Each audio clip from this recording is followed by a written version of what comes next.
Hello friends, last time हम लोगों ने डेंसिटी ऑफ यूनिट सेल में एटॉमिक पैकिंग फैक्टर देखा था सिंपल क्यूबिक यूनिट सेल का। ठीक है, तो अभी हम लोगों के पास बचते है body centred cubic cell BCC structure और face centred cubic cell FCC structure, right. तो इसका भी हम लोग एटॉमिक फैक्टर निकालेंगे। एटॉमिक फैक्टर निकालने का मेन पर्पज़ क्या था कि एटॉमिक फैक्टर जब हम लोग निकालते हैं तब अपने को पता चलता है कि अपने पास कितना वॉइड स्पेस है और कितना स्पेस जो है वो पार्टिकल से भरा हुआ है, ठीक है, या फिर पार्टिकल से ऑक्यूपाइड है। ये हम लोगों को एटॉमिक फैक्टर से पता चलता है, एटॉमिक पैकिंग फैक्टर से। तो सिंपल क्यूबिक के लिए बेस सिंपल सा फॉर्मूला था और उससे से हम लोगों को पता चला कि भाई 52% जो है वो एरिया ऑक्यूपाइड होता है पार्टिकल्स की वजह से, और बचा कुचा जो एरिया है वो हो जाता है वैलेंस स्पेस, ठीक है, सॉरी वैकेंसी, या फिर खाली जगह बचती है अपने पास। तो ये था लास्ट टाइम हम लोगों ने लास्ट के लेक्चर में हम लोगों ने देखा था, लास्ट के वीडियो में। अभी हम लोग देखते हैं कि atomic packing factor of BCC cell या फिर बॉडी सेंटर्ड क्रिस्टल स्ट्रक्चर भी आप लोग उसको बोलते हो, ठीक है, फिर बॉडी सेंटर्ड क्यूबिक स्ट्रक्चर बोल सकते हो। तो हम लोग बोलेंगे बीसीसी स्ट्रक्चर। तो देखो, बीसीसी स्ट्रक्चर के लिए भी एटॉमिक पैकिंग फैक्टर निकालने का तरीका सेम ही था। बीसीसी स्ट्रक्चर में भी अगर आप लोग total volume of the cell देखोगे तो आपको जैसा सिंपल क्यूबिक में निकाला था वैसे आपको निकालना है, क्योंकि देखो हम लोगों ने एज लेंथ तो सेम ही कंसिडर किया था, ठीक है, हम लोगों ने जो एज लेंथ था वो सेम ही कंसिडर किया ए। पर यहाँ पे क्या हो रहा है कि बीच में एक एटॉमिक बड़ा सा पार्टिकल होने की वजह से बॉडी सेंटर्ड में क्या होता है, बॉडी सेंटर्ड में 2 पार्टिकल होते हैं, बराबर ना। एक जो है वो 8 कॉर्नर के 8 जो कॉर्नर से आपके सेल के वो 8 कॉर्नर्स के ऊपर डिवाइड हो गए होते हैं, और एक बीच में बड़ा सा पार्टिकल होता है। तो total number of particle in body centred crystal structure में कितना होता है, 2। तो क्या होता है, बीच में एक बड़ा पार्टिकल होने की वजह से वो जो कॉर्नर्स के जो 8 पार्टिकल्स जो है वो बीच के बड़े पार्टिकल्स को चिपके हुए होते हैं। सिंपल क्यूबिक यूनिट स्ट्रक्चर में क्या था कि सिंपल क्यूबिक यूनिट स्ट्रक्चर में ये जो पार्टिकल्स थे साइड के साइड, ये पार्टिकल्स एक दूसरे को चिपके हुए थे, यहाँ पे देखो एक दूसरे को चिपके हुए। पर अगर आप लोग बॉडी सेंटर्ड में देखोगे तो आपको पता चलेगा कि there is a small gap between 2 corners particles just because of ये जो बीच का जो बड़ा सा पार्टिकल है उसको, ठीक है। तो ये जो अगर बीच का बड़ा पार्टिकल नहीं होता तो इसका भी ए का वैल्यू 2r ही होता, पर अभी यहाँ पे हम लोगों को ए का वैल्यू 2r नहीं मिलेगा क्योंकि यहाँ पे एक छोटा सा बीच में गैप है, ठीक है। तो सबसे पहले तो हम लोगों को वो ए का वैल्यू निकालना पड़ेगा कि ए का वैल्यू कैसे निकालेंगे, ठीक है।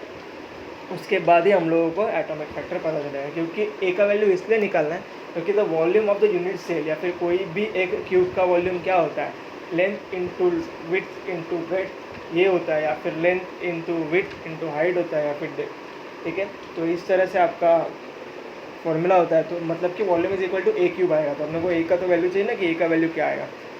तो हम लोगों ने बचपन में इसके लिए एक फॉर्मूला पढ़ा था 7th स्टैंडर्ड में या फिर 8th स्टैंडर्ड में, पाइथागोरस थ्योरम, ठीक है। तो पाइथागोरस थ्योरम क्या होता है वो हम लोगों ने देखा था। तो इसके लिए सेम ए का वैल्यू निकालने के लिए हम लोग को वही पाइथागोरस थ्योरम यहाँ पे अप्लाई करना पड़ेगा। तो क्या करोगे, ये जो उन्होंने देखो ये जो डायगोनल में दिया है इन्होंने एक फेस कंसिडर किया, राइट। ये एक फेस के लिए उन्होंने डायगोनल में उसका डायमेंशन क्या कंसिडर किया, उन्होंने डायमेंशन कंसिडर किया बी, ठीक है।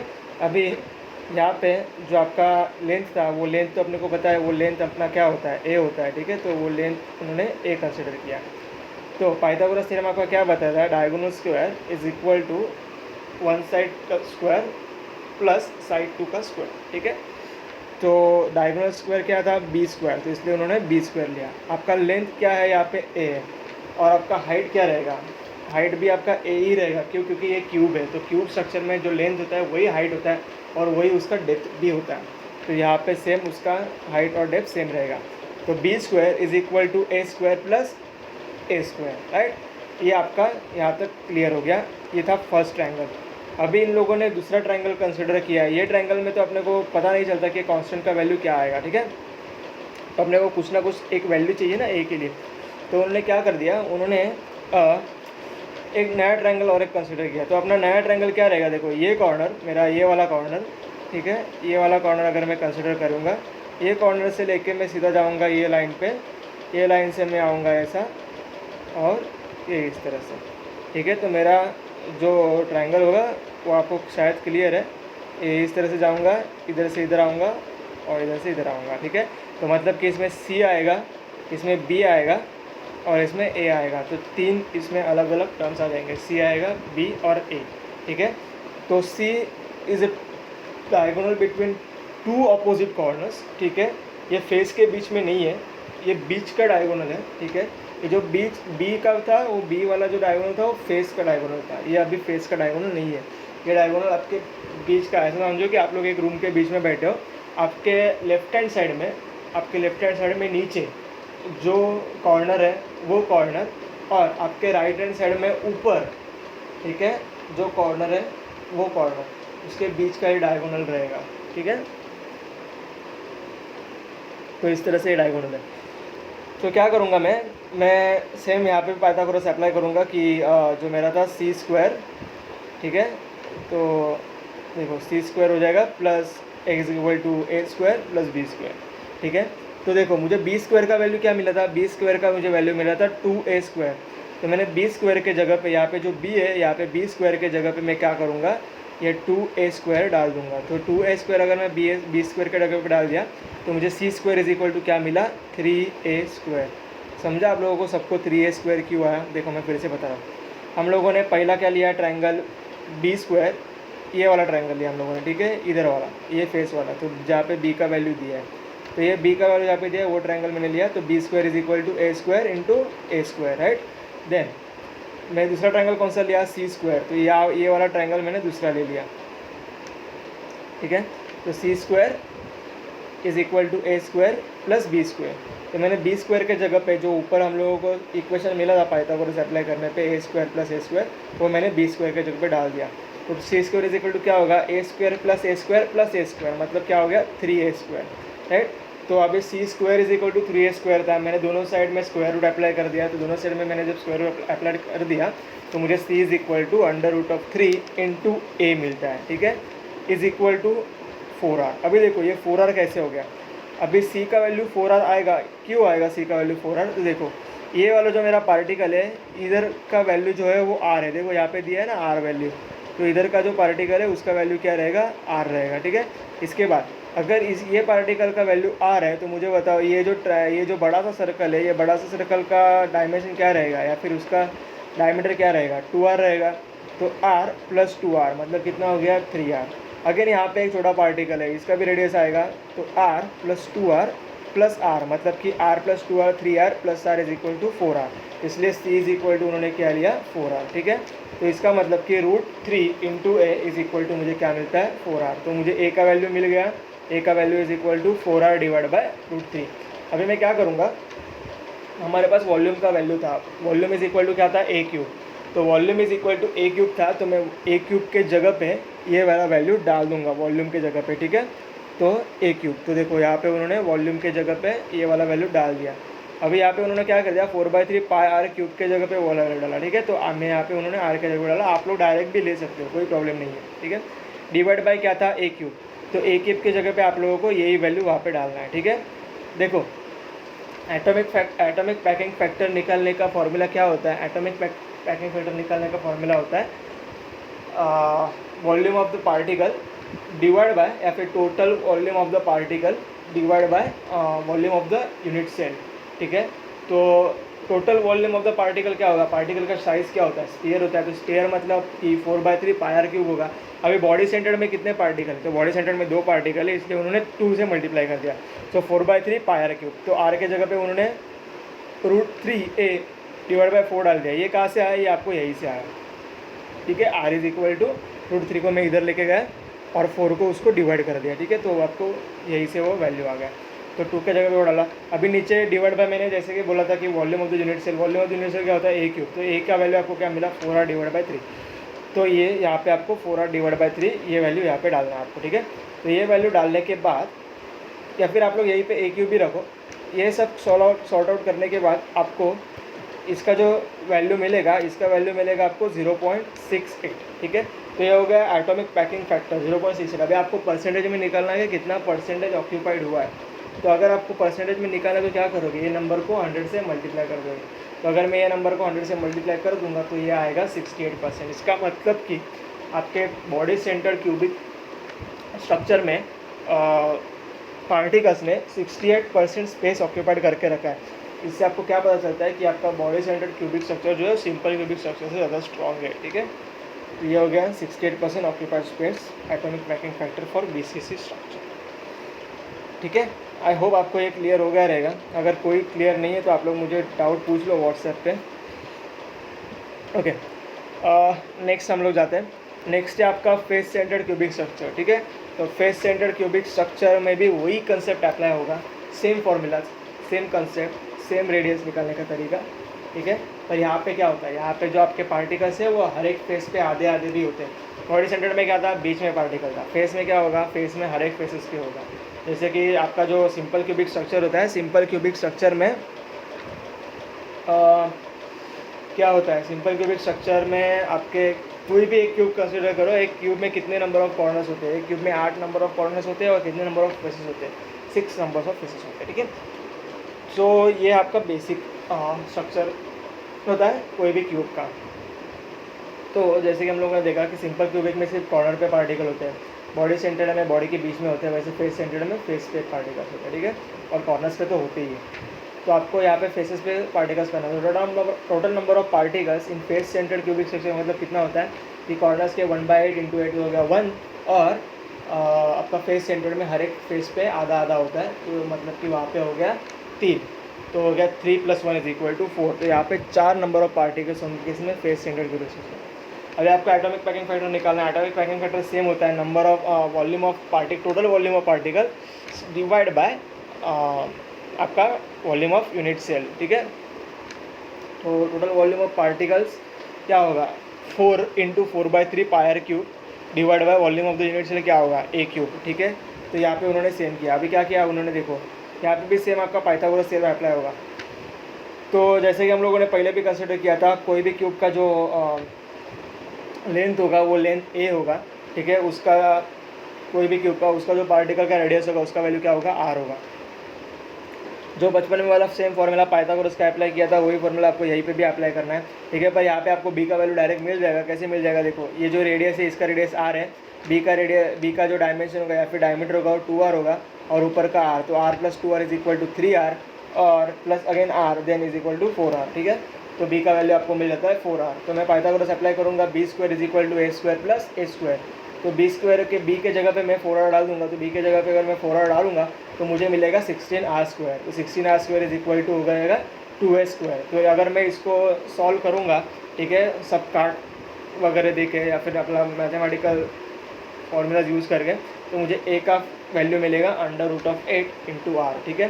तो √8 × r मिलने के बाद मैं क्या करूँगा, अपने एटॉमिक पैकिंग फैक्टर का फॉर्मूला यूज़ करूँगा। तो total volume of the particle divide by volume of the unit cell. तो टोटल नंबर ऑफ पार्टिकल्स का volume divide by the volume of the unit cell, ठीक है। तो ये वाला फॉर्मूला मैं यूज़ करूँगा। तो मुझे फेफसी में कितने पार्टिकल्स होते हैं, 4, तो मैंने 4 पार्टिकल्स ले लिए। तो वॉल्यूम ऑफ पार्टिकल क्या होता है, 4/3 πr³। तो मैंने r के जगह पे ये वाला फॉर्मूला डाल दिया, तो a/√8 आएगा r के जगह पे, ठीक है। तो उन्होंने यहाँ पे डाल दिया। देन उसके बाद डिवाइड बाय उसको क्या कर दिया, a³ कर दिया। अभी ये सब करने के बाद उनको जो वैल्यू आता है वो वैल्यू आता है 0.74। तो अगर 0.74 उसको उन लोगों का वैल्यू आता है तो हम लोगों का परसेंटेज में चाहिए कि कितना स्पेस ऑक्यूपाइड हुआ है। तो 0.74 × 100 करोगे तो हो जाएगा 74%। इसका मतलब कि फेस सेंटर्ड क्यूबिक स्ट्रक्चर में टोटल वॉल्यूम कितना ऑक्यूपाइड किया है, 74%। इससे आपको क्या पता चलता है कि सिंपल क्यूबिक स्ट्रक्चर में सबसे कम ऑक्यूपाइड स्पेस था, मतलब उसमें ज़्यादा वर्ड स्पेस था, ठीक है। सेम बीसीसी स्ट्रक्चर में थोड़ा कम वर्ड स्पेस था, ठीक है, और एफसी स्ट्रक्चर में सबसे कम वर्ड स्पेस था। ऑलराइट, मैं फिर से बोल रहा हूँ, सिंपल क्यूबिक स्ट्रक्चर में सबसे ज़्यादा वर्ड स्पेस था। मेरा थोड़ा ट्विस्ट हो गया बोलने में। सिंपल क्यूबिक स्ट्रक्चर में सबसे ज़्यादा वर्ड स्पेस था, बॉडी सेंटर्ड में थोड़ा कम वर्ड स्पेस था, और फेस सेंटर्ड में सबसे कम वर्ड स्पेस रहेगा, ठीक है। तो ये आपको पता चलता है। ये आपको क्यों पता चलता है, क्योंकि बॉडी सेंटर्ड का जो पैकिंग फैक्टर आपका था वो कुछ 52% था। इसके पीछे हम लोगों ने देखा कि वो 64% है, और इसका जो था वो 74%। तो आपको गेस कर सकते हो कितना स्पेस ऑक्यूपाइड है, ठीक है। तो नेक्स्ट टॉपिक पे जाते हैं, राइट। ऑलराइट, तो अभी तक हम लोगों ने देखा कि जो आपके पार्टिकल्स अरेंजमेंट होके कौन से टाइप के स्ट्रक्चर्स बना सकता है, ठीक है। सॉलिड स्ट्रक्चर्स बन सकते हैं। सॉलिड स्ट्रक्चर में क्या होता है, क्रिस्टलाइन सॉलिड होता है, नॉर्मल सॉलिड होता है, सारे के सारे टाइप्स देख लेगा हम लोगों ने। आयनिक सॉलिड देख लिया, मेटालिक सॉलिड देख लिया, वो कैसे फॉर्म होते हैं देख लिया। अभी कोई भी सॉलिड परफेक्ट नहीं होता, ठीक है। अगर वो परफेक्ट है तो इसका मतलब कि उसमें कोई डिफेक्ट नहीं है। तो इस दुनिया के पार्टिकल्स में अरेंजमेंट में थोड़ा ना कोई तो डिफेक्ट ज़रूर होगा। कुछ डिफेक्ट्स जो है वो पार्टिकल्स के लिए अच्छे होते हैं, उससे प्रॉपर्टीज सुधर जाती है। कुछ डिफेक्ट्स जो है वो पार्टिकल्स के लिए अच्छे नहीं होते, उससे प्रॉपर्टीज़ डिग्रेड हो जाती है। तो हम लोगों को वही देखना है कि कौन से प्रॉपर्टीज़ या फिर कौन से डिफेक्ट्स जो है वो अच्छे हैं या फिर कौन से डिफेक्ट्स जो है वो ख़राब है, ठीक है। तो कोई भी क्रिस्टल में कुल मिला के कुछ 5 टाइप के ही एक्चुअली डिफेक्ट्स होने चाहिए, ठीक है। पर आपके बुक में उन लोगों ने क्या किया है, नए सिलेबस के हिसाब से उन लोगों ने वो जो डिफेक्ट्स है वो defects type two type split कर दिए। पहले क्या था, पहले जैसे कि पहले पॉइंट डिफेक्ट था, लाइन डिफेक्ट था, पहले के बुक में बोल रहा हूँ। फिर उसके बाद वैकेंसी डिफेक्ट था। वो वैकेंसी डिफेक्ट में ही स्कॉटकी डिफेक्ट था, उसमें ही आप स्कॉटकी डिफेक्ट्स के बाद उन्होंने इंटरस्टिशियल डिफेक्ट दिया था। वो इंटरस्टिशियल डिफेक्ट को उन्होंने फ्रेंकल डिफेक्ट भी कहा था। और उसके बाद इम्पीरियड डिफेक्ट था, ठीक है। तो इम्पीरियड डिफेक्ट में उन्होंने ही इंक्लूडेड दिया था कि सब्स्टिट्यूशन इम्पीरियडिक डिफेक्ट क्या था और इंटरस्टिशियल इम्पीरियड डिफेक्ट क्या था। अभी इन्होंने क्या किया है, अभी नए सिलेबस के हिसाब से जो अभी तक मैंने ये सब आपको बताया डिफेक्ट्स में, ये सब डिफेक्ट्स उन्होंने स्प्लिट कर दिया अलग अलग सेक्शंस में। तो अगर आप लोग कोई भी पुराना वाला बुक यूज़ कर रहे हो या फिर एनसीईआरटी का बुक यूज़ कर रहे हो तो उसमें आपको point defect, line defect, vacancy defect, interstitial defect और इम्पीरियड डिफेक्ट, यही टाइप के डिफेक्ट्स मिलेंगे और उसमें आपको बाकी के डिफेक्ट्स का एक्सप्लेनेशन मिलेगा। और अगर आप लोग एचएससी बोर्ड का नया वाला बुक रेफ़र करोगे तो उसमें आपको ये अलग अलग ऐसे डिफेक्ट्स उन्होंने थोड़े डिटेल में स्प्लिट करके बताया, ठीक है। बाकी कुछ नहीं, बाकी डिफेक्ट्स तो वही है, एक्सप्रेशन भी वही है जो पुराना था, वही, उसमें फ़र्क आपको दिखाई नहीं देगा, ठीक है। तो अभी मैं सबसे पहले आपको बता दूँ कि डिफेक्ट्स क्या होता है। जो आपके क्रिस्टलाइन स्ट्रक्चर में कभी भी किधर भी इरेगुलरिटी दिखाई देती है, ठीक है, तो उसको हम लोग या फिर लैटिस स्ट्रक्चर में, लैटिस पॉइंट्स में आपको कहीं भी इरेगुलरिटी दिखाई देती है तो उसको हम लोग क्या बोलते हैं, डिफेक्ट्स बोलते हैं। जैसे डिफेक्ट्स बोल सकते हैं। इरेगुलरिटी बहुत सारे टाइप का होता है, जैसे कि वहाँ से पार्टिकल हट गया है या फिर उसमें कोई दूसरा पार्टिकल आके बैठ गया है, ठीक है। तो इस तरह से आपका डिफेक्ट जो है वो इस तरह से आपका डिफेक्ट डिवाइड हो जाता है। तो सबसे पहले हम लोग देखेंगे कि जब पार्टिकल हट जाते हैं तब डिफेक्ट्स क्या होता है, ठीक है। तो उसके लिए हम लोगों के पास 2 टाइप के डिफेक्ट्स होते हैं। First one is point defect and second one is line defect. तो पॉइंट डिफेक्ट के लिए क्या देगा, देखो अगर आपके पास ऐसे कोई पार्टिकल्स का लाइन है, ठीक है, और उसमें से एक पार्टिकल मिसिंग है, ठीक है। ये ऐसे पार्टिकल्स का आपके पास हॉरिजॉन्टल लाइन है और उसमें से एक पार्टिकल जो है वो मिसिंग है। तो ये एक पार्टिकल मिसिंग है, उसको हम लोग बोलेंगे पॉइंट डिफेक्ट। अभी आपके पास ये वाला अरेंजमेंट है और इसमें से पूरा का पूरा एक लाइन ही मिसिंग है, ठीक है। देखो डिफरेंस समझ लो, आपके पास ऐसे अरेंजमेंट है और उसमें से एक पॉइंट, सिर्फ एक पॉइंट मिसिंग है, ठीक है। देखो यहाँ पे भी एक पार्टिकल मिसिंग है। तो ये पार्टिकल के मिसिंग होने के अरेंजमेंट को हम लोग बोलेंगे पॉइंट डिफेक्ट। एक ही पार्टिकल मिसिंग है ना, पॉइंट मतलब समझो ना, एक पॉइंट होता है, कैसे होता है पॉइंट, ठीक है। तो एक पॉइंट गायब है, इसको हम लोग बोलेंगे पॉइंट डिफेक्ट। पर अगर पॉइंट्स का पूरा लाइन गायब है तो उसका हम बोलेंगे लाइन डिफेक्ट, ठीक है। तो आप लोगों को ये याद रखना है, ये पॉइंट डिफेक्ट के और लाइन डिफेक्ट के ऊपर ही आगे के कंसेप्ट आपको समझ में आ जाएंगे, ठीक है। उसके बाद जो आपका आता है वो होता है वैकेंसी डिफेक्ट, ठीक है। तो जब कभी भी क्रिस्टलाइजेशन होता है तो क्रिस्टलाइजेशन होने के मतलब कोई भी पार्टिकल्स का जब क्रिस्टलाइजेशन होता है तब कंस्टिट्यूएंट पार्टिकल्स के बीच में कभी कभी अनऑक्यूपाइड स्पेस हो जाता है, ठीक है। मतलब कि कोई स्पेस ऑक्यूपाइड होता ही नहीं है, तो वो ऑक्यूपाइड स्पेस नहीं होता है तो उसी को हम लोग वैकेंसी डिफेक्ट बोलते हैं, ठीक है। तो उसको हम लोग क्या बोलते हैं, वैकेंसी डिफेक्ट। देखो यहाँ पे मैंने डेफिनेशन भी लिखा है, sometimes during a crystallisation some of the places of the constituent particles remain unoccupied and the defect generated is called the vacancy defect, ठीक है। तो मतलब कि आपका क्रिस्टलाइन अरेंजमेंट है और ऐसा समझो कि वो क्रिस्टलाइन अरेंजमेंट में कोई एक पार्टिकल आपका जो है वो मिसिंग है, तो हम लोग उसको क्या बोलेंगे कि वो वैकेंसी डिफेक्ट है। आई थिंक यहाँ तक क्लियर है आपको, ठीक है। तो जैसे कि आपका आयोनिक सॉलिड है, अगर आप लोग कंसिडर करोगे, ठीक है, तो उसमें कैटायंस और एनायंस जो है वो स्टोइकोमेट्रिक प्रोपोर्शंस में अरेंजमेंट होते हैं, राइट। तो ऐसे समझो कि तभी वो क्या करते हैं आपका जो, अगर वो स्टोइकोमेट्रिक प्रोपोर्शन में अरेंजमेंट हो गए तो वो इलेक्ट्रिकल न्यूट्रलिटी दिखा देंगे। पर अगर कोई एक कैटायन या एनायन अगर मिसिंग है तो हम लोग बोलेंगे कि हाँ यहाँ पे वैकेंसी डिफेक्ट है, ठीक है। तो वहाँ पे आपका वैकेंसी डिफेक्ट आएगा। तो जो वैकेंसी डिफेक्ट का जो पॉइंट आता है, ये वैकेंसी डिफेक्ट का पॉइंट आपका जो लाइन डिफेक्ट होता है, ये लाइन डिफेक्ट में आता है, ठीक है। तो वैकेंसी डिफेक्ट में ही एक ऐसा टाइप का डिफेक्ट होता है जिसमें आपका एनायन और कैटायन जो है वो एब्सेंस होता है, ठीक है, क्रिस्टलाइन स्ट्रक्चर में, ठीक है। आपके पास ऐसा कि आपके पास एक आयनिक क्रिस्टल है या फिर आयनिक सॉलिड क्रिस्टल आपको वो दिया है। तो आयनिक क्रिस्टल में क्या होता है, कैटायन होता है, एक एनायन होता है, और उनके साइज़ और शेप की वजह से या फिर इलेक्ट्रिकल न्यूट्रलिटी की वजह से, स्टोइकोमेट्रिक बैलेंस की वजह से वो एक दूसरे के साथ ऐसे अरेंज होते हैं कि उनका जो इलेक्ट्रिक न्यूट्रलिटी है वो बन जाता है। और अगर वही आप लोग एक्वेस सॉलिड में डालोगे तो उसका इलेक्ट्रिकल वो जो न्यूट्रलिटी हट जाएगा और इलेक्ट्रिकल कंडक्टिविटी उसमें आ जाएगा। तो ये आपका आयनिक सॉलिड का जनरल प्रॉपर्टी होता है। तो ऐसा समझो कि उसमें से कोई कैटायन या फिर एनायन जो है वो एब्सेंस है, उसमें है ही नहीं, ठीक है। आपके पास आयनिक सॉलिड है और आयनिक सॉलिड में कोई एक बीच का कैटायन और एनायन उसमें है ही नहीं। तो अगर कोई भी उसमें कैटायन और एनायन नहीं होगा तो उसको हम लोग स्कॉटकी डिफेक्ट्स बोलेंगे, ठीक है।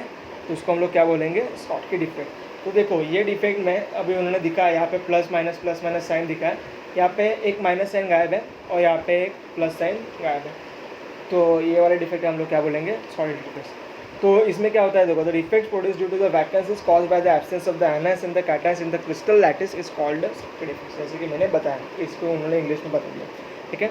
तो इसमें क्या होता है, high degree of the ionic character होता है, इसके वजह से ये हो सकता है कि आयनिक कैरेक्टर का डिग्री हाई हो, इसकी वजह से हो सकता है। कोऑर्डिनेशन नंबर ज़्यादा हो, ठीक है, तो इसके वजह से भी ये डिफेक्ट क्रिएट हो जाता है। कोऑर्डिनेशन नंबर आपको पता है कि कोऑर्डिनेशन नंबर क्या है, मैं वापस एक बार बोल देता कि एक बीच वाले पार्टिकल्स को कितने नंबर ऑफ पार्टिकल्स में सराउंड करके रखा है, इसको हम लोग क्या बोलते हैं, कोऑर्डिनेशन नंबर। अगर कोऑर्डिनेशन नंबर ज़्यादा होगा तो भी ये स्कॉटकी डिफेक्ट क्रिएट हो सकता है। Then there is a small difference between the size of the cations और एनायंस। देखो हम लोगों ने देखा था कि एनायन का साइज़ बड़ा होता है, कैटायन का साइज़ छोटा होता है। ये साइज़ के वजह से ही उसका अरेंजमेंट हो जाता है और वो इलेक्ट्रिकल न्यूट्रलिटी दिखा देता है। पर अगर कैटायन और एनायन के साइज़ में कुछ ज़्यादा डिफरेंस नहीं होगा, ठीक है, there is a minor difference होगा कैटायंस और एनायन के साइज़ में, तो भी आपको स्कॉटकी डिफेक्ट्स दिखाई दे सकते हैं, ठीक है। तो ये उसके प्रॉपर्टीज़ थे और कैरेक्टरिस्टिक्स थे। तो आई थिंक आपको स्कॉटकी डिफेक्ट क्लियर है। ये जो डिफेक्ट है, ये डिफेक्ट आपको वैकेंसी टाइप के डिफेक्ट में आएगा और वैकेंसी डिफेक्ट जो है आपका लाइन डिफेक्ट में आएगा। I think I am clear to the point, ठीक है।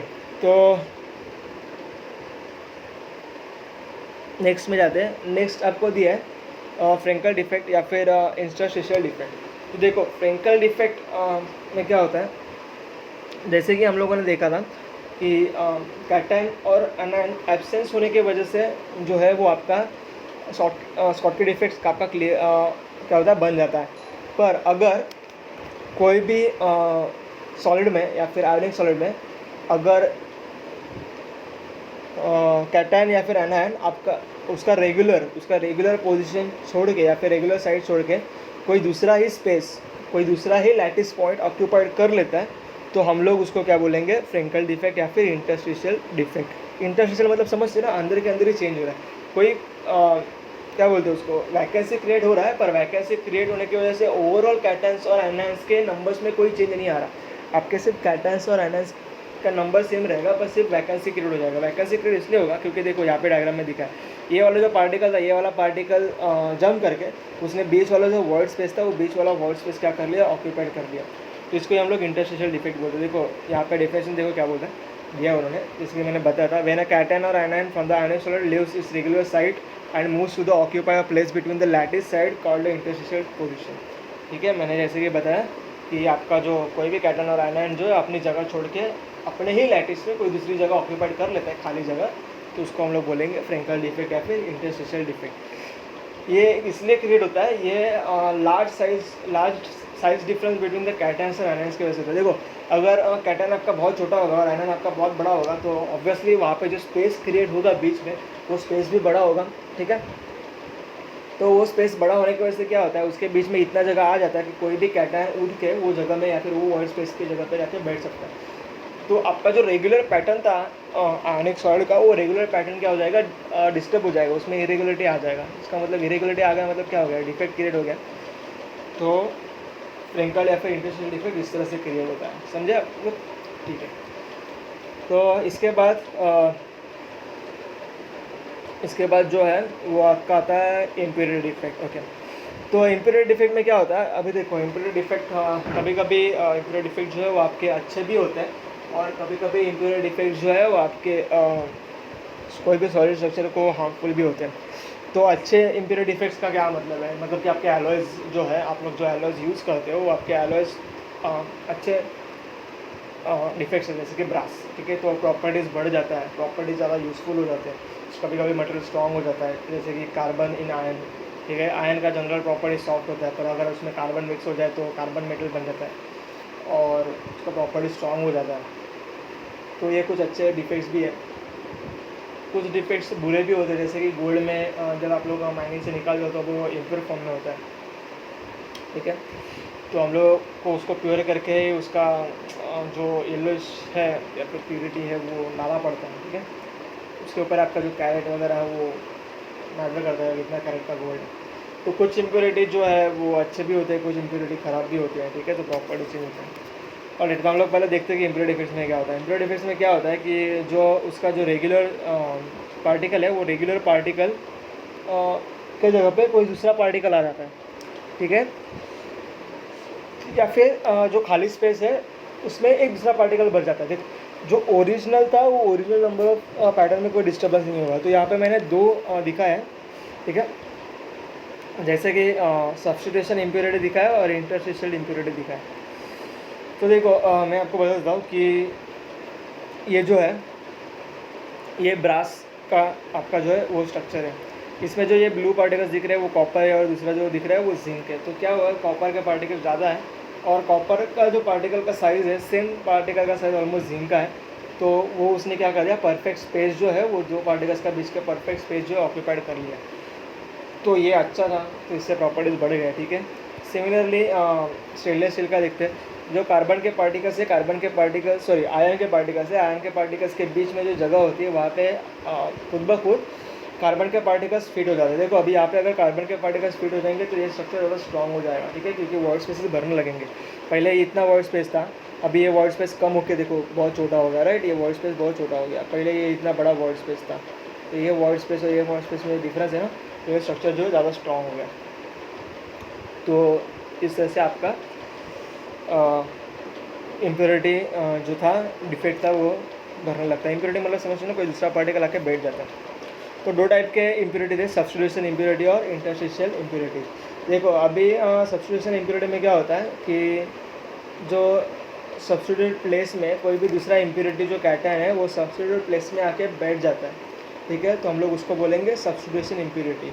और इंटरस्टिशियल इम्प्योरिटी में क्या होता है कि उसी सब्सटेंस का जो पार्टिकल है वो खाली जगह पे जाके बैठ जाता है, ठीक है, तो हम लोग उसको बोलेंगे इंटरस्टिशियल इम्प्योरिटी डिफेक्ट, ठीक है। मैं आपको एक बार इंग्लिश में फिर से बताता हूँ, the impurity cation is substituted in the place of the regular cation is called the substitution impurity, मतलब कि ये सब्स्टिट्यूशन इम्प्योरिटी होगा, ठीक है। देन उसके बाद क्या ना, if the impurity is present in the institutional position then it is called the interstitial impurity defects. ये हो गया आपका institutional impurity defect. I think आपको सारे के सारे डिफेक्ट्स क्लियर है। हम लोगों ने कितने टाइप के डिफेक्ट्स देखे थे मैं वापस आपको बताता हूँ। हम लोगों ने देखा पहला पॉइंट डिफेक्ट, सेकंड देखा हम लोगों ने लाइन डिफेक्ट। लाइन डिफेक्ट में हम लोगों ने तीन टाइप के डिफेक्ट देखे। First one is the vacancy defect, second one is the interstitial defect and third one is the impurity defect. तो वैकेंसी डिफेक्ट में हम लोगों ने देखा स्पॉट के डिफेक्ट्स। इंटरस्टिशियल डिफेक्ट्स में हम लोगों ने देखा कि इंटरस्टिशियल डिफेक्ट और फ्रैंकल डिफेक्ट क्या होता है। इसके बाद हम लोगों ने देखा कि इम्प्योरिटी डिफेक्ट क्या होता है। इम्प्योरिटी डिफेक्ट में हम लोगों ने दो टाइप के और डिफेक्ट्स देखे, एक होता है सब्स्टिट्यूशन इम्प्योरिटी डिफेक्ट और दूसरा होता है इंटरस्टिशियल इम्प्योरिटी डिफेक्ट, राइट। तो ये था डिफेक्ट्स का ओवरऑल रिवीजन। तो अभी हम लोग नेक्स्ट में जाते हैं, बैंड थ्योरी। बैंड थ्योरी जो है, बैंड थ्योरी आपको क्या बताता है? बैंड थ्योरी आपको बताता है कि आपका मटेरियल कंडक्टर है, आपका मटेरियल नॉन कंडक्टर है या फिर आपका मटेरियल सेमीकंडक्टर है। ये आपको बैंड थ्योरी बताता है, ठीक है। मैं फिर से बोलता हूँ, बैंड थ्योरी आपको बताता है कि आपका मटेरियल कंडक्टर होगा, आपका मटेरियल नॉन कंडक्टर होगा, या फिर आपका मटेरियल जो है वो कंडक्टर होगा। तो देखो बैंड थ्योरी में 3 टाइप के बैंड होते हैं, ठीक है। First is conduction band, second is a valence band. 2 type के बैंड होते हैं, sorry. First is a conduction band, second is a valence band. और इसके बीच में एक गैप होता है, वो गैप को हम लोग बोलते हैं फॉरबिडन गैप, या फिर फॉरबिडन या फिर एनर्जी गैप भी आप लोग बोल सकते हो, ठीक है। पर आप लोग फॉरबिडन गैप ही याद रखो, this is a perfect word for that space between valence band and conduction band, ठीक है। ऑलराइट, तो मैं आपको पहले एक्सप्लेन कर देता हूँ कि कंडक्शन बैंड क्या होता है, वैलेंस बैंड क्या होता है, और फॉरबिडन गैप क्या होता है। इसका थोड़ा थ्योरेटिकल पार्ट होता है, तो आपको ज़्यादा क्लियर हो जाएगा कि इससे आपको कैसे पता चलता है कि मेटल है, नॉन मेटल है, या फिर कंडक्टर है, सेमी कंडक्टर है, वो सब कुछ, ठीक है। तो देखो, अगर मैं पहले कंडक्शन बैंड के बारे में बताता हूँ कि अगर कोई बैंड में इलेक्ट्रॉन्स है, ठीक है, या फिर नहीं है, और उस बैंड का एनर्जी जो है वो सबसे ज़्यादा है, तो उसको हम लोग बोलेंगे कि वो कंडक्शन बैंड में आता है, ठीक है। ठीक है, फिर से बोल रहा हूँ, this is the highest energy band containing electrons, ठीक है। ये आपका कंडक्शन बैंड का फर्स्ट पॉइंट है, this is highest energy band containing electrons. Second, ये जो बैंड कंडक्शन बैंड है, ये कंडक्शन बैंड क्यों फॉर्म होता है? ये इसलिए फॉर्म होता है क्योंकि there is a interaction of the outermost energy level of a closely placed atom in a solid, ठीक है। जो आपके आउटर मोस्ट एनर्जी लेवल जो होता है क्लोजली पैक्ड एटॉमिक स्ट्रक्चर में, सॉलिड स्ट्रक्चर में, उसके इंटरेक्शन की वजह से जो है वो कंडक्शन बैंड जो है वो क्रिएट होता है। अभी आपका जो कंडक्शन बैंड है वो पार्शियली ऑक्यूपाइड रहेगा या फिर वैकेंट रहेगा, ठीक है। तो आप लोग बोल सकते हो कि ये पार्शियली वैकेंट भी है और पूरा का पूरा वैकेंट भी है, या फिर पार्शियली ऑक्यूपाइड है, जो भी, ठीक है। कंडक्शन बैंड में आपको इलेक्ट्रॉन्स की मोबिलिटी मिलेगी। कंडक्शन बैंड आपको ये बताता है कि आपका जो आप लोग जब उसको एनर्जी दोगे, सप्लाई करोगे, इलेक्ट्रिकल पोटेंशियल सप्लाई करोगे, तब वो इलेक्ट्रिकल पोटेंशियल एक्सेप्ट करेगा या नहीं करेगा, मतलब कि उसमें से इलेक्ट्रिसिटी पास होगा या नहीं होगा, ये आपको कंडक्शन बैंड बताता है। कंडक्शन बैंड में इलेक्ट्रॉन्स की मोबिलिटी होने की वजह से ही ये प्रॉपर्टी उसमें आ जाती है, ठीक है। तो देखो, मैं फिर से एक बार एक्सप्लेन कर रहा हूँ, कंडक्शन बैंड क्या है। This is the highest energy band, ठीक है, कंटेनिंग इलेक्ट्रॉन्स और मे बी नॉट, ठीक है। देन इलेक्ट्रॉन्स होंगे या नहीं होंगे, राइट, तो ये हाईएस्ट एनर्जी बैंड है। देन सेकेंड इज ये जो है वो आउटर मोस्ट एनर्जी लेवल्स के वजह से, क्लोज एटॉमिक पैकिंग स्ट्रक्चर में outer most interaction of outer most energy levels की वजह से ये बैंड क्रिएट होता है। ये मे भी पार्शियली ऑक्यूपाइड हो सकता है या फिर नहीं भी हो सकता है, या फिर फुल्ली अनऑक्यूपाइड भी हो सकता है। देन इसमें इलेक्ट्रॉन्स की मोबिलिटी आती है, और यही इलेक्ट्रॉन्स की मोबिलिटी की वजह से उसमें जो है वो इलेक्ट्रिकल कंडक्शन होता है, ठीक है। जब आप लोग इलेक्ट्रिकल पोटेंशियल अप्लाई करोगे तब उसमें इलेक्ट्रिकल कंडक्टिविटी आपको दिखाई देगी, ठीक है। तो ये होगा कंडक्शन बैंड। अभी हम लोग आते हैं कि वैलेंस बैंड क्या होता है, ठीक है। वैलेंस बैंड का जो एनर्जी लेवल है वो लोअर होता है। वैलेंस बैंड में पार्टिकल्स होते हैं, तो देखो जो बैंड भरा हुआ है वो बैंड आपको नीचे दिखाई देगा। एक चीज़ याद रखो, जो जिसमें पार्टिकल्स भरे पड़े हैं या फिर जिसमें इलेक्ट्रॉन्स भरे पड़े हैं, ऑब्वियसली वो बैंड आपको नीचे दिखाई देगा। जिसमें इलेक्ट्रॉन्स नहीं है वो बैंड आपको ऊपर दिखाई देगा, जो हायर क्या बोलते हैं उसको, जिसका इलेक्ट्रॉन्स क्वांटिटी कम है। ऑब्वियसली इलेक्ट्रॉन्स ज़्यादा होंगे तो उसका वजन बढ़ेगा ना, तो वो बैंड नीचे रहेगा। देखो, कोई भी आपके पास दो ऐसे समझो कि दो बॉक्स है, एक बॉक्स खाली है, दूसरा बॉक्स भरा हुआ है, तो आपको कौन सा बॉक्स नीचे झुका हुआ दिखाई देगा, which is just because of forces. But ऐसे कंसिडर करो कि जो बॉक्स भरा हुआ है वो आपको नीचे झुका हुआ दिखाई देगा, राइट। जो बॉक्स खाली है वो आपको ऊपर दिखाई देगा। यहाँ पे भी सेम है, यहाँ पे आपके पास दो बॉक्स है, एक कंडक्शन बॉक्स है और दूसरा क्या है, उसको हम लोग बोलेंगे वैलेंस बैंड। तो कंडक्शन बैंड में इलेक्ट्रॉन्स होते हैं या नहीं होते, ठीक है, तो वो पार्शियली ऑक्यूपाइड हो सकता है या फिर नहीं भी हो सकता, तो ऑब्वियसली वो हल्का है तो ऊपर रहेगा। अभी वैलेंस बैंड में जो है वो इलेक्ट्रॉन्स होते हैं, तो वैलेंस बैंड में इलेक्ट्रॉन्स होने की वजह से वो बैंड आपको क्या देगा, नीचे वाले लेवल पे दिखाई देगा, राइट।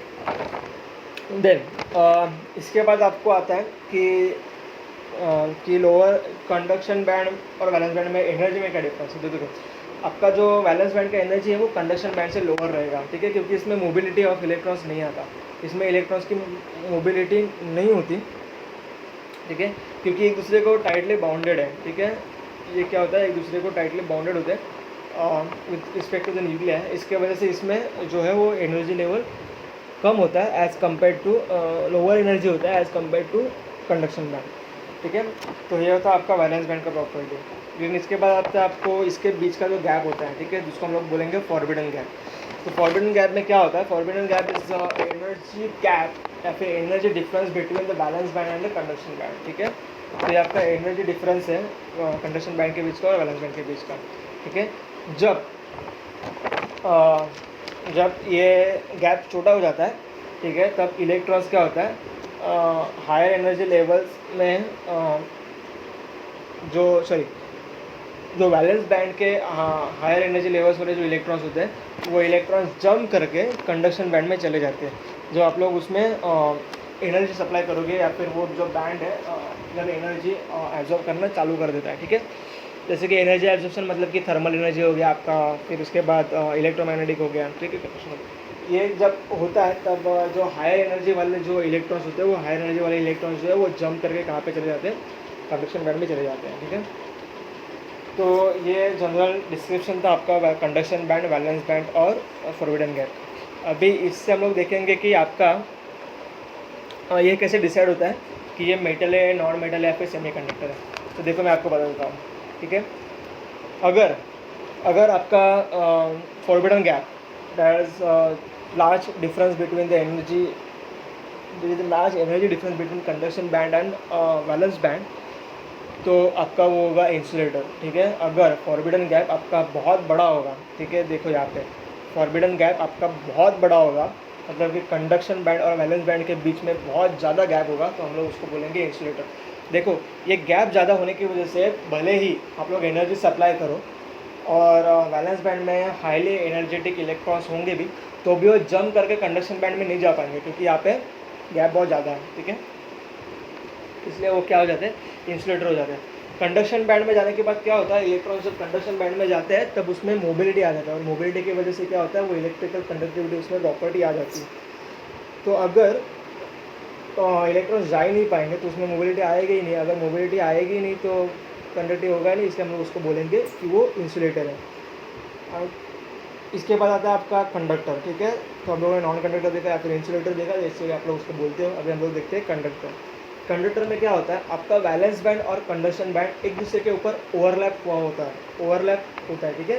कंडक्शन बैंड और वैलेंस बैंड एक दूसरे के साथ क्या होता है, ओवरलैप होता है। There is no forbidden gap, और आप लोग ऐसे बोल सकते, there is no energy difference between the valence band and conduction band.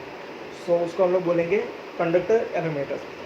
तो अभी इसमें क्या होता है, जो वैलेंस बैंड के हायर एनर्जी इलेक्ट्रॉन्स होते हैं वो हायर एनर्जी इलेक्ट्रॉन्स जंप करके, जब आप लोग एनर्जी सप्लाई करते हो तब जो हायर एनर्जी वाले जो इलेक्ट्रॉन्स होते हैं वैलेंस बैंड के, वो हायर एनर्जी वाले इलेक्ट्रॉन्स जो है वो जंप करके कहाँ पे चले जाते हैं, कंडक्शन बैंड में चले जाते हैं। अभी देखो अगर हायर एनर्जी वाले कंडक्शन बैंड में चले जाएंगे तो ऑब्वियसली कंडक्शन बैंड में उनको मोबिलिटी मिलेगा इलेक्ट्रॉन्स का, और वो जो है वो इलेक्ट्रिक करंट क्या करेंगे, एब्जॉर्ब करना चालू कर देंगे हम लोग, इसलिए उसको हम लोग क्या बोलते हैं, कंडक्टर बोलते हैं।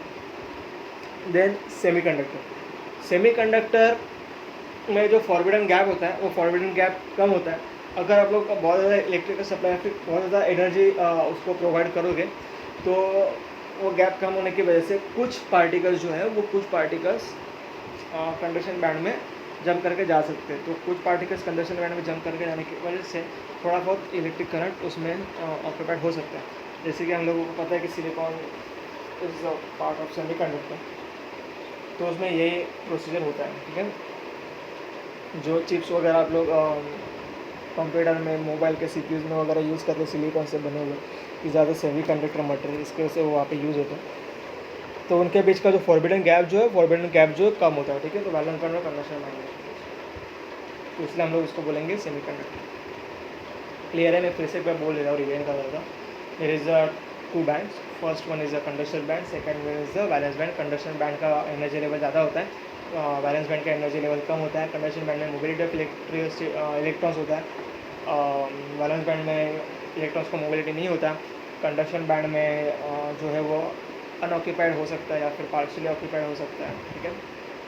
आपका वैलेंस बैंड जो है वो फुल्ली ऑक्यूपाइड होता है, ठीक है। जब आप लोग एनर्जी सप्लाई कर और इन दोनों के बीच में जो गैप होता है, एनर्जी गैप होता है, उसी को हम लोग गैप बोलते हैं फॉरबिडन गैप। जब आप लोग एनर्जी सप्लाई करते हो तो अगर फॉरबिडन गैप अगर आपका बहुत ज़्यादा होगा तो इलेक्ट्रॉन्स जंप में हायर एनर्जी लेवल्स के इलेक्ट्रॉन्स जो है वो जंप नहीं कर पाएंगे, और इसी को हम लोग बोलेंगे इंसुलेटर। अगर कंडक्शन बैंड और बैलेंस बैंड एक दूसरे के ऊपर ओवरलैप रहेगा तो ऑब्वियसली जब आप लोग एनर्जी सप्लाई करोगे तब जो इलेक्ट्रॉन्स जो है बैलेंस बैंड में से, हायर एनर्जी इलेक्ट्रॉन्स जो है बैलेंस बैंड में से कंडक्शन बैंड में चले जाएंगे। तो इसी को हम लोग बोलेंगे कि ये आपका जो है वो मेटल या फिर कंडक्टर है। और अगर आपका फॉरवर्डिंग गैप कम होगा गॉस एनर्जी सप्लाई करने के बाद, फॉरवर्डिंग गैप कम होने की वजह से कुछ पार्टिकल्स जो है वो कुछ पार्टिकल्स कंडक्शन बैंड में चले जाएंगे, तो उसको हम लोग बोलेंगे सेमीकंडक्टर्स, ठीक है। तो देखो यहाँ पे मैंने कुछ एक्सप्लेनेशन भी दिया है। In semiconductor the band gap is small enough that the thermal energy can bridge the gap for the small fraction of the electrons. In conductors there is a no band gap since the valence band overlaps the conduction band, ठीक है। तो यहाँ पे मैंने explanation सबको दिया, तो आप लोग ये पढ़ के भी जो मैंने एक्सप्लेनेशन आपको बताया वो गेस कर सकते हो। सिर्फ मैंने यहाँ पे आपको वो एक्सप्लेनेशन नहीं दिया था कि कंडक्शन बैंड और बैलेंस बैंड क्या है, वो मैंने आपको थ्योरेटिकली बता दिया। तो आप लोग थोड़ा पीछे रिवाइंड करके वीडियो को देख सकते हो कि मैंने कंडक्शन बैंड और बैलेंस बैंड का एक्सप्लेनेशन क्या बताया, ठीक है। तो ये थी आपकी बैंड थ्योरी। इसमें जो पहले वाला बुक था, पहले वाले बुक में एक और एक टॉपिक हुआ करता था, इट इज़ मैग्नेटिक प्रॉपर्टीज़ करके, ठीक है। तो वो टॉपिक अभी आपके बुक में मुझे कहीं पे दिखाई नहीं दिया, नए बुक में, फिर भी मैं आपको एक बार बता देता हूँ कि मैग्नेटिक प्रॉपर्टीज़ क्या होता है। आपको सबको पता है कि आपके पास अगर मैग्नेट है तो उसमें मैग्नेटिक क्वांटम नंबर होता है, तो हाफ स्पिन होता है या फिर फुल स्पिन होता है, ठीक है। स्पिनिंग ऑफ इलेक्ट्रॉन्स आपको उसमें दिखाई देते हैं, नॉर्थ पोल और साउथ पोल। तो 3 टाइप के मैग्नेट होते हैं। First one is diamagnetism, second one is paramagnetism and third one is आपका जो होता है फेरोमैग्नेटिज्म, ठीक है। तो अगर आपका एटम और मॉलिक्यूल्स जो है वो इलेक्ट्रॉनिक ऑर्बिटल्स में कम्प्लीटली फील्ड है, ठीक है। इफ़ एन एटम्स और molecules contains all electronic orbitals completely filled, that is there are 2 electrons in each orbitals, ठीक है। हर एक ऑर्बिटल्स में अगर 2 इलेक्ट्रॉन्स है, उनका जो स्पिन क्वांटम नंबर जो है वो +½ और -½ है, ठीक है। तो उसको हम लोग बोलेंगे डायमैग्नेटिज्म। मतलब कि उसमें से एक पार्टिकल जो है क्लॉकवाइज में घूमता है, दूसरा पार्टिकल जो है वो एंटी क्लॉकवाइज में घूमता है। तो ये जो स्पिन्स है, ये स्पिन्स क्या करते हैं, मैग्नेटिक फील्ड को जो है वो रिपेल कर देते हैं, ठीक है।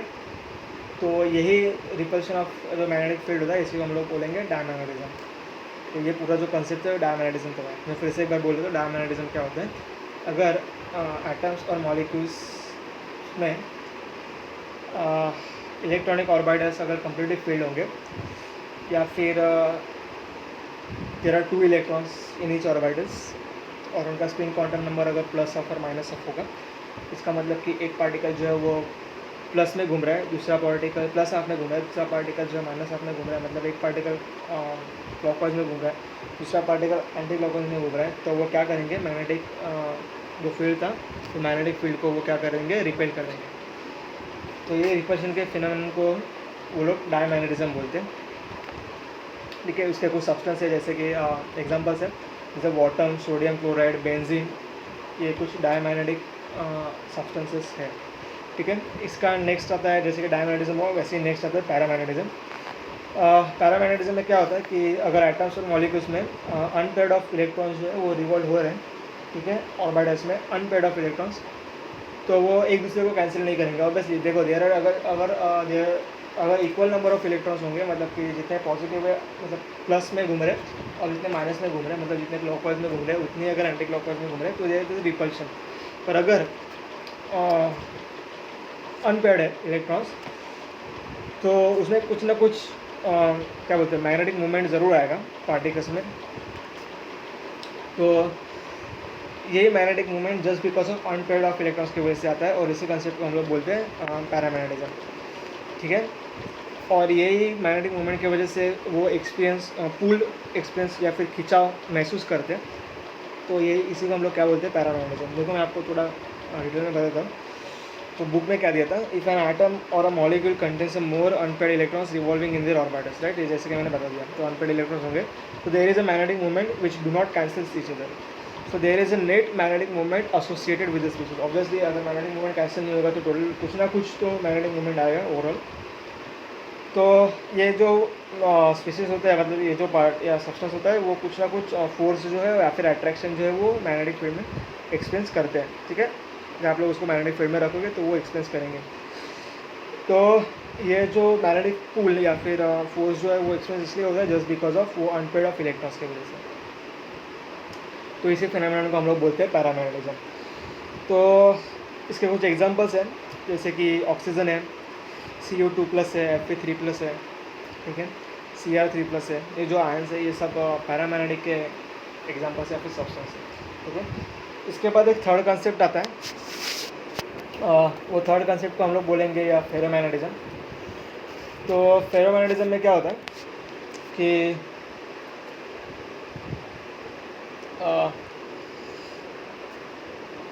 आप लोगों ने अनपेड इलेक्ट्रॉन्स का जो डायग्राम देखा है, तो वो हम लोग स्क्वायर बॉक्सेस में बनाते हैं, जैसे ऊपर एक एरो होता है, नीचे एक एरो होता है, ठीक है।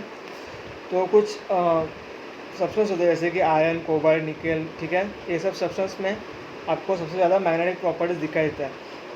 ये जो है ये सब्सटेंस परमानेंटली मैग्नेटाइज हो सकते हैं just because of their is a large number of unpaired electrons, ठीक है।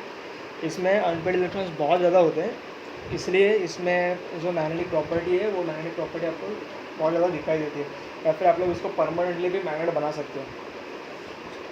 तो जिसमें large number of unpaired electrons होंगे उसी को हम लोग बोलेंगे फेरोमैग्नेटिक प्रॉपर्टी ऑफ फेरोमैग्नेटिज्म, ठीक है। तो 3 मैग्नेटिज्म हम लोगों ने देखे, first one is diamagnetism, second one is paramagnetism और third number is ferromagnetism.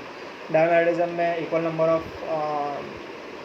Electrons होते हैं, अगर फील्ड ऑर्बिटल्स होते हैं, इसलिए वो दूसरे को रिपेल करते हैं, और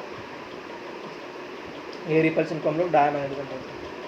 सेकेंड वन इज पैरामैग्नेटिज्म, इसमें कुछ अनपेड इलेक्ट्रॉन्स होते हैं, तो ये अनपेड इलेक्ट्रॉन्स की वजह से वो कुछ फोर्स महसूस करते हैं और नेट मैग्नेटिक मूवमेंट भी महसूस करते हैं, तो इसी को हम लोग बोलेंगे पैरामैग्नेटिज्म। और अगर बहुत ज़्यादा अनपेड इलेक्ट्रॉन्स होंगे, और ऑब्वियसली बहुत ज़्यादा अनपेड इलेक्ट्रॉन्स होने की वजह से उसमें अगेन सेम मैग्नेटिक मूवमेंट आएगा और हम लोग उसको परमानेंट मैग्नेट भी बना सकते हैं, तो इसी को हम लोग बोलेंगे फेरोमैग्नेटिज्म, ठीक है। ऐसे 3 टाइप के मैग्नेटिज्म हुआ करते थे।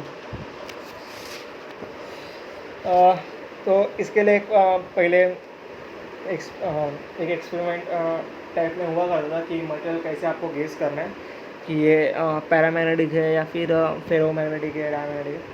तो इसलिए वो क्या करते थे, समझो कि आपके पास एक तराजू है, तराजू मतलब समझते ना, जो सब्जी वाले हाथ में लेके बैठते हैं, एक साइड में वज़न रखते हैं, दूसरे साइड में आपकी सब्जी वगैरह रखते हैं, उसको ऐसा चेन वाला होता है हाथ में, ठीक है। तो ऐसे समझो कि वैसे ही सेम आपके पास एक तराजू है, ठीक है। वो तराजू को एक साइड में एक मटेरियल लटका हुआ है, ठीक है, जो आपको चेक करना है कि वो कौन से टाइप का मैग्नेटिक प्रॉपर्टी दिखा रहा है। दूसरे साइड में जो है, वो तराजू के दूसरे साइड में वज़न रखा जाता है, ठीक है। मतलब कि वो एग्जैक्ट वेट, उतना ही वेट रखा जाएगा जितना आपको मटेरियल चेक करना है उसका जो वेट रहेगा। सपोज आपका जो मटेरियल है वो 2 kg का वेट का है, तो उसके अपोजिट साइड में तराजू में 2 kg रखा जाएगा, ठीक है। तो क्या करेंगे लोग, अभी उन्होंने एक मटेरियल लटका दिया, ठीक है, एक साइड में, अभी उसके साइड में मैग्नेट लाएंगे, मतलब कि नॉर्थ पोल और साउथ पोल लाएंगे। अगर वो मटेरियल डायमैग्नेटिक होगा तो वो आप लोग उसके आजू बाजू मैग्नेट लाओ या फिर मैग्नेटिक फील्ड क्रिएट करो, उसमें कोई डिफरेंस आपको दिखाई नहीं देगा। इसका मतलब कि वो जैसे वज़न था वैसे आपको कांस्टेंट दिखाई देगा, राइट, वो एक ही लेवल पे दिखाई नहीं देंगे, बराबर ना। तो हम लोग उसको बोलेंगे कि वो डायमैग्नेटिक मटेरियल है, अगर उसमें कोई डिफरेंस नहीं दिखाई देता है। अभी उन्होंने क्या किया, दूसरा मटेरियल लगा दिया, ठीक है। दूसरा मटेरियल लगाने के बाद उसमें थोड़ा खिंचाव या फिर थोड़ा फोर्स महसूस हुआ, और वो जो तराजू जहाँ पे हम लोगों ने वज़न रखा था, ठीक है, वो वज़न के साइड में थोड़ा झुक गया जस्ट बिकॉज ऑफ यहाँ पे थोड़ा अट्रैक्शन या फिर फोर्स महसूस करने की वजह से, तो वो थोड़ा दूसरे साइड में झुक गया, तो इसको हम लोग बोलेंगे पैरामैग्नेटिज्म। और अगर आप लोगों ने कोई मटेरियल रखा, जैसे कि आयरन का रॉड रख दिया दूसरे एंड में, और अगेन वहाँ पे मैग्नेटिक फील्ड क्रिएट कर दिया, और वो जो मैग्नेट से वो दूसरे को झट से चिपक गया। तो अभी मैग्नेट के वेट की वजह से क्या हो जाएगा, दूसरे साइड में वज़न बढ़ जाएगा। तो अभी वज़न बढ़ गया तो अगेन वो एक साइड में क्या हो जाएगा, झुक जाएगा, पर बहुत ज़्यादा झुकेगा। तो बहुत ज़्यादा जब झुकेगा तब उसको हम लोग बोलेंगे कि हाँ भाई ये मटेरियल जो है वो फेरोमैग्नेटिक मटेरियल है। तो इस तरह से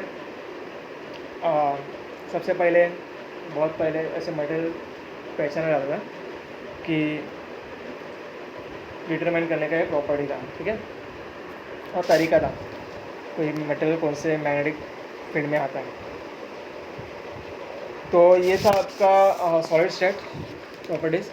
इसमें आपको आपके बुक में और एक टॉपिक नहीं दिया था जो था radius ratio rule for ionic compound. मैं आपको ऐसे ऊपर ऊपर बदलता हूँ। हम लोग वो JEE में जब नीट और JEE का टॉपिक पढ़ेंगे तब वो क्लियर हो ही जाएगा, क्योंकि आपका जो SSC बोर्ड में नहीं दिया है वो टॉपिक, पर यस आपके JEE और नीट के एग्ज़ाम में वो टॉपिक के ऊपर क्वेश्चन ज़रूर पूछेंगे, ठीक है। तो मैं आपको बता देता हूँ कि रेडियस रेशो रूल क्या होता है। रेडियस रेशो रूल ये होता है कि आपके पास ये आयनिक कंपाउंड्स में होता है, ठीक है, ये चीज़ याद रखना। अगर आपके पास कैटायन और एनायन, ठीक है, so radius of positive ion and ratio of radius of cation to that of the anion, ठीक है। अगर आपका रेशो का वैल्यू कैटायन और एनायन में आप लोग रेशो निकालते हो तब उसका जो वैल्यू आता है कोऑर्डिनेशन नंबर के लिए, उसको हम लोग बोलते हैं रेडियस रेशो। देखो सिंपल फॉर्मूला मैं बताता हूँ, R प्लस या फिर मतलब कि radius of cation divide by radius of anion, ठीक है, ये आपका फॉर्मूला होता है। तो उसके लिए कुछ वैल्यूज़ है, और ये रेडियस रेशो के ऊपर आप लोग ये गेस कर सकते हो कि आपका मटेरियल का शेप क्या होगा या फिर लैटिस शेप क्या होगा। तो मैं आपको बताता हूँ कि अगर कोई भी सब्सटेंस का कोऑर्डिनेशन नंबर 3 होगा, कोई भी सब्सटेंस का कोऑर्डिनेशन नंबर 3 होगा, तो उसका रेडियस रेशो का वैल्यू 0.155 टू 0.225 के बीच में होगा। फिर से बोल रहा हूँ, कोई भी सब्सटेंस का या फिर कोई भी आयनिक सॉलिड का कोऑर्डिनेशन नंबर अगर 3 होगा, कैटायंस का coordination number of cation is 3, then the limiting value of radius ratio मतलब कि R plus upon R minus is 0.155 to 0.255, और उसका जो आपका शेप होगा वो होगा प्लेनर ट्रायंगुलर, ठीक है।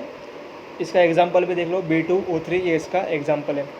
देन नेक्स्ट देखते हैं हम लोग, अगर आपका कोऑर्डिनेशन नंबर जो है वो 4 होगा, कैटायंस का कोऑर्डिनेशन नंबर 4 होगा, तो रेडियस रेशो का वैल्यू 0.225 से लेके 0.414 के बीच में होगा, और उसका जो शेप होगा वो टेट्राहेड्रल होगा, और उसका एग्जांपल आएगा ZnS। देन थर्ड वन देखते हैं, अगर आपका कैटायंस का कोऑर्डिनेशन नंबर 6 होगा, तो रेडियस रेशो का वैल्यू होगा 0.414 से लेके 0.732, और उसका शेप होगा ऑक्टाहेड्रल, और एग्जांपल होगा NaCl। अगर कोई कोऑर्डिनेशन नंबर का वैल्यू 8 होगा और उसका रेडियस रेशो का वैल्यू 0.732 से बड़ा होगा, तो उसका शेप होगा क्यूबिक, और उसका एग्जांपल आएगा CsCl। मैं ये टेबल फिर से एक बार रिपीट कर देता हूँ। अगर कोई भी कोऑर्डिनेशन नंबर, कैटायन का कोऑर्डिनेशन नंबर 3 होगा, रेडियस रेशो का वैल्यू 0.155 से लेके 0.225 के बीच में होगा, तो उसका टाइप ऑफ ऑक्यूपाइड होल या फिर उसका शेप प्लेनर ट्रायंगुलर होगा। अगर कोऑर्डिनेशन नंबर ऑफ कैटायन 4 होगा, तो उसका रेडियस रेशो का वैल्यू 0.225 से लेके 0.4414 के बीच में होगा, और उसका शेप जो होगा वो टेट्राहेड्रल होगा। अगर कोई भी कोऑर्डिनेशन नंबर का वैल्यू 6 होगा, तो उसका रेडियस रेशो का वैल्यू 0.414 होगा से लेके 0.732 के बीच में होगा, और उसका शेप होगा ऑक्टाहेड्रल। और अगर कोई भी कोऑर्डिनेशन नंबर, कैटायन का कोऑर्डिनेशन नंबर का वैल्यू 8 होगा और उसका रेडियस रेशो 0.732 से बड़ा होगा, तो उसका जो स्ट्रक्चर होगा वो क्यूबिक होगा, ठीक है। ये टेबल था रेडियस रेशो के लिए। Radius ratio rule is only applicable for ionic compounds, ठीक है। और ये रूल जो है, अगर कोवलेंट बॉन्ड्स रहेंगे तो ये रूल एप्लीकेबल नहीं होगा या फिर ये रूल फॉलो नहीं होगा। ठीक है। ये रूल जो है वो आयनिक सॉल्ट के स्ट्रक्चर्स प्रेडिक्ट करने के लिए यूज़ किया जाता है जनरली। तो वो आपका रेडियस रेशियो रूल था जो आपके बुक में नहीं दिया था। नेक्स्ट लेक्चर में जो हम लोग हैं वो ये चैप्टर के न्यूमेरिकल्स देखेंगे, ठीक है। तो आई थिंक आपको ये चैप्टर का पूरा थ्योरी जो है वो क्लियर है, ऐसा मुझे लग रहा है। अगर आपको कोई भी थ्योरी में डाउट होगा तो आप लोग मुझे व्हाट्सएप कर सकते हो, मेरा नंबर आप सबके पास है।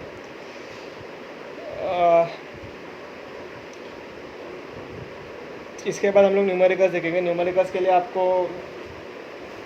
कुछ फार्मूलाज हैं, उन फार्मूलाज एक बार वापस रिवाइज कर दूंगा नेक्स्ट लेक्चर में, ठीक है। और आपका जो एटॉमिक फैक्टर ये सब था वो कंसेप्ट आपको थोड़ा सा क्लियर होना चाहिए उसके लिए, क्योंकि ज़्यादातर न्यूमेरिकल्स में हम लोगों को सिर्फ क्वाड्रेचर नंबर या फिर नंबर ऑफ पार्टिकल्स वगैरह ही निकालना होता है, ठीक है। तो ज़्यादा रॉकेट्स है, ये चैप्टर के न्यूमेरिकल्स बहुत ज़्यादा ऐसे टफ नहीं है। तो फिर कितने नंबर ऑफ पार्टिकल्स होंगे या फिर नंबर ऑफ पार्टिकल्स से आपको ये गेस करना होता है कि ये कौन से टाइप का स्ट्रक्चर होगा। ये न्यूमेरिकल्स होते हैं। मैं ये चैप्टर के लिए जो आपके न्यूमेरिकल्स मैं लूँगा वो न्यूमेरिकल्स जो है वो हिडाबली नीट के बेसिस पे ही लूँगा, ठीक है। तो आप लोग उसके लिए थोड़ा प्रिपेयर रहना कि मैं वही टॉपिक पे जाऊँगा। एक बार आपका जो भी आप लोग बुक प्रेफर कर रहे हो एनसीईआरटी या फिर जो आपका बोर्ड का बुक है वो बोर्ड का बुक एक बार रीड कर लेना और मेरा ये वीडियो भी साइड बाय साइड देख लेना एक्सप्लेनेशन के लिए, तो आपको वो न्यूमेरिकल समझ में थोड़ी आसानी हो जाएगी, ठीक है। ओके गाइस, यहाँ पे लेक्चर आज का लेक्चर यहीं पे ख़त्म करते हैं। Goodbye, see you next lecture.